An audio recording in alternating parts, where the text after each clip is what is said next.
In 1648, the 80-year war between Catholic Spain and the rebellious Dutch Protestant provinces ended with the Treaty of Westphalia's recognition of an independent Dutch republic. Germany remained a patchwork of more than 300 states. Spain remained in control of Flanders, now Belgium, and southern Italy. The Netherlands emerged as a vital new political, economic, and cultural force. The Calvinist Protestants had no objection to lending money at interest, and Amsterdam replaced Florence as Europe's banking center. The Dutch East India Company dominated trade in the Indies and controlled much of worldwide shipping that was bringing Europe new prosperity.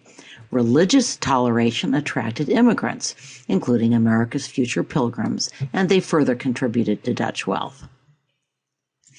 At a time when most Europeans worked in agriculture, over half of the population of the Dutch Republic lived in towns of more than 30,000 people. This urban middle class had an insatiable demand for paintings. Art historians estimate that between 5 and 10 million Dutch works of art were produced in the 7th century, of which only about 1% survive.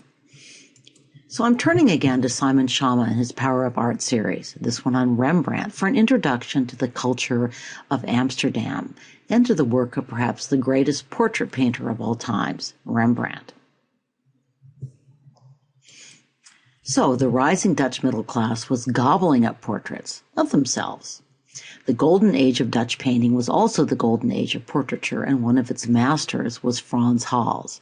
Okay, he didn't make the cut, and we will get back to Rembrandt. But I want you to see what is probably Hall's most famous painting. He's especially admired for his ability to capture human expression and for his cheerful depictions of human nature. These are paintings that it's really hard not to like. Group portraits were also popular in the Netherlands, but those Dutch Calvinists presented a real challenge to portraitists. They dressed pretty much in undifferentiated black, and the artist had to fit a whole lot of them into a painting. So here's an early Rembrandt group portrait, which represents a kind of artistic breakthrough. The light is more dramatic, note the tenebrism. The faces are even more differentiated and show more psychological insight. And this was painted when Rembrandt was just 26. He gets better. Fast forward a decade, and Rembrandt produces this masterpiece, one of the most famous paintings in art history. It is amazingly not on the list, and I don't think any other single omission, except maybe Picasso's Guernica, has provoked more shrieks of outrage from our fellow art history teachers. Ms. Jacobs and I simply refuse to skip the night watch. But we're going to use a video to teach it, and it gives you a terrific close-up of the work and of Rembrandt's painting techniques. Rembrandt was also a master of etching. Remember etchings? They're made by covering a plate of metal with wax, incising the drawing into the wax, and then pouring in acid that etches through the metal plate. Soft wax is easier to carve. It allows for more diversity of shading and depth, as you see in this famous Rembrandt etching of Christ receiving the children.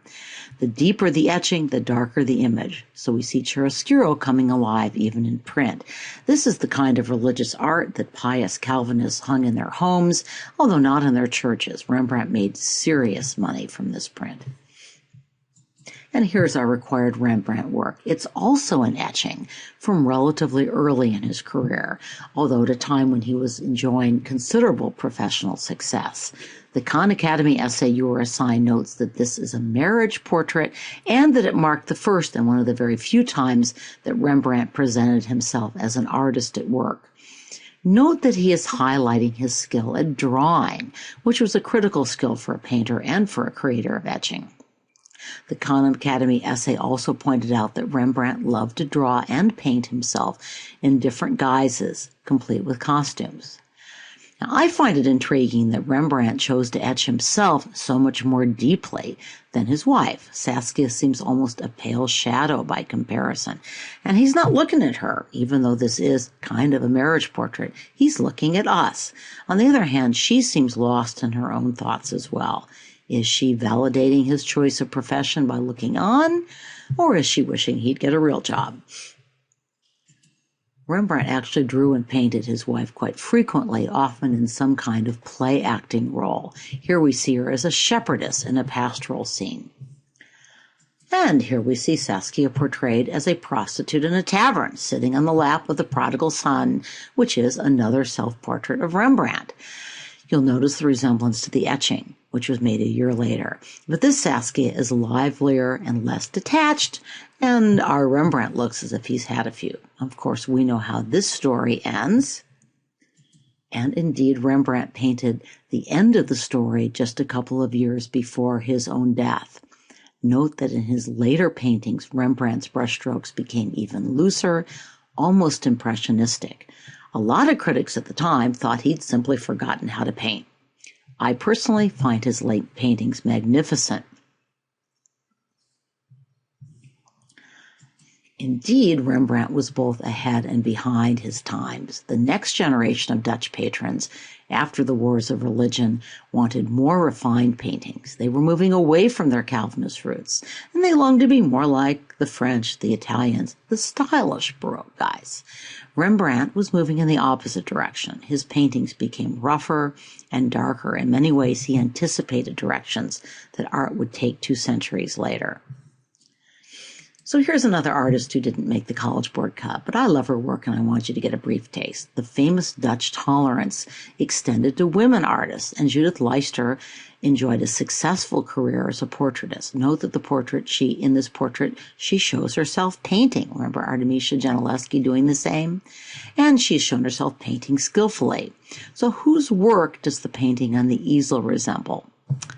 Looks a lot like portraits of Franz Halls, to whom she's often compared. So this painting doesn't appear on the list either, but it has shown up on past AP tests. It's a genre scene, and it has a typically Dutch moral bite. It seems very unlikely that the well-dressed man, note the fur, is offering the more simply dressed woman any kind of an honorable proposition. So the subject matter, that moral undertone, the use of light, particularly the use of light from a window, probably highlighting a woman's face, the interior scene, all of these mark out this work as Dutch Baroque. And I could imagine you being shown this work or a similar one, and being asked to identify the place in the art historical period. You'll see a resemblance to Vermeer, who's the painter of our next required work, and one that we're going to look at in more detail.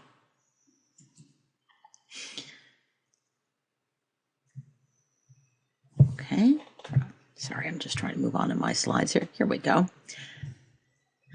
In the past, the College Board has loved to use a painting by Vermeer for one of its attribution essay questions. So I'd like to open our discussion with a clip from a video that's narrated by Meryl Streep, by the way, that shows a succession of famous Vermeers. She closes with a question: what makes a Vermeer a Vermeer? When the clip is over, I want you to take a few minutes to come up with your own answer. What are shared characteristics of these paintings? Then we'll pick up the video again and hear one expert's answer as a reply to our required work. Okay, I realize it's discombobulating to hear several short clips from a video, but this video really does a better job of describing Vermeer's use of perspective in the painting than I'm going to be able to, and you're hearing from real experts. The video mentions the conservation and restoration of this painting. I thought you'd be interested in seeing this before and after picture. And something the video didn't mention, but the Khan Academy podcast did, is that our woman's hand is holding the balance at the exact center of the painting. The woman's hands, the jewelry, and the tabletop also form the shape of a pyramid. This imaginary pyramid, in turn, supports the woman's hand and encloses the balance. In other words, this seemingly rather simple painting was very carefully composed. One of the ways that Vermeer infused his paintings with light, which is surely the most characteristic element of Vermeer paints, is that he used a technique that in the 19th century would come to be called pointillism. He created color combinations and impressions of light with tiny dots of paint. The details are from a different painting, by the way, a very famous one, another painting about a painting. We've seen those before. Now, post-impressionist painter Georges Seurat has actually dropped off our list, so I'm going to throw him in here to illustrate pointillism. You probably don't have time, but if you do, Bugs Bunny is a great explanation of pointillism. If you can't watch it in class, check it out on Moodle. So in recent years, there's been a storm of controversy over how Vermeer created his paintings. It stems from speculation that Vermeer produced these exquisitely detailed paintings by cheating, kind of, using a camera obscura or pinhole camera to copy his images. So here's a simple diagram of how the camera obscura works.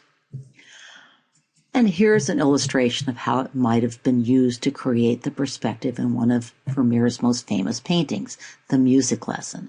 Pardon somebody else's French, by the way. I think the illustration is clear enough.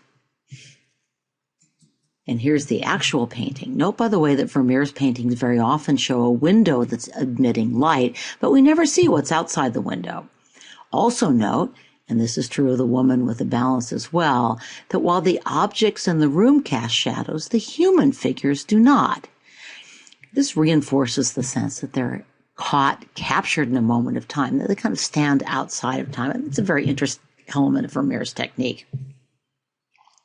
So just a few more points about this required work, because I am really running out of time.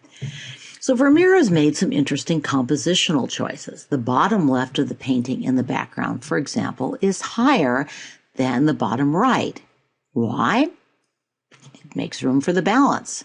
And here's a comment from the National Gallery in Washington, which is where this painting now lives. Quote, "The interplay of verticals and horizontals, of mass against a void, create a carefully balanced but never static composition. This subtly reinforces the theme of spiritual moderation, I would note, or balance." And that brings me to a final point, which I thought the Khan Academy podcast covered well. What is this painting about? Well, art historians argue about this interpretation, but I find the interpretation from the Khan Academy podcast and what I just read pretty plausible. Pearls are a traditional symbol of earthly vanity. They show up in a lot of paintings. Perhaps this woman is balancing vanity and modesty, love of the world's wealth and love of God. The mirror could symbolize vanity, but it could also suggest self-knowledge. Maybe it suggests both. The painting in the background is, of course, of the Last Judgment, and that certainly suggests that she should be thinking about her eternal soul, even as she enjoys the comfortable life of the Dutch bourgeoisie. I find it interesting, by the way, that Vermeer was a Catholic convert in a very Protestant country. He married a Catholic, and they actually named their first child Ignatius, after the founder of the Jesuit order. So this isn't our last required work. It isn't even a required work, but it is an excellent example of another typical Dutch Baroque genre, still life painting. So these were very popular with urban middle-class customers who were buying a lot of things from all over the world. They also gave painters an opportunity to show off their ability to paint reflected light, transparent objects, rich textiles, all the good things that Dutch prosperity could buy. In fact, the painting shows off the wealth and the widespread trading connections of the urban merchant class. Another big theme of this unit, we saw it in Spanish colonial art as well, is that art is becoming more globalized. We are seeing more influences as worldwide trade expands. By the way, even back then, Ming vases from China were mighty pricey. This is a so-called vanitas still life. It combines the customer's taste for luxury goods and a moral message. Note the skull, the ticking timepiece, and the overturned glass. Life is fleeting. Make the most of your time. But of course, it's also painted masterfully. Note the transparent glass and the artist's portrait in the mirror. We've seen that before, right? Finally, we come to our last required artist, although not quite yet her required work. Flower paintings were another very specific, very popular genre that showed off an artist's technical skill. Flowers were big business in the Netherlands, by the way. Their tulips were a major export. Notice that the brushwork here is tight and precise. It's really almost invisible, in contrast to Rembrandt's broad, loose strokes and Vermeer's dots of light. Note, too, the careful composition of this work with its strong diagonal, very Baroque. This painting may be still, but it is nevertheless dynamic. Okay, I hope you watched the Khan Academy video on this work because it is not going to get much of my time, alas. But this is another required work that we could easily have shifted into our next unit, and I may return to it then. Rachel Ruysch was the daughter of a noted biologist and naturalist, and this painting shows that she shared his interest in scientific observation, had access to his impressive specimen collection, and probably it also shows an interest in the world revealed by the newly invented microscope, invented in Holland.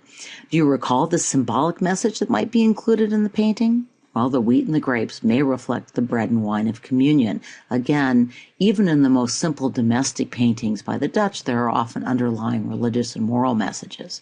And as for color harmonies, we see a lot of complementary reds and greens, which draw our eye.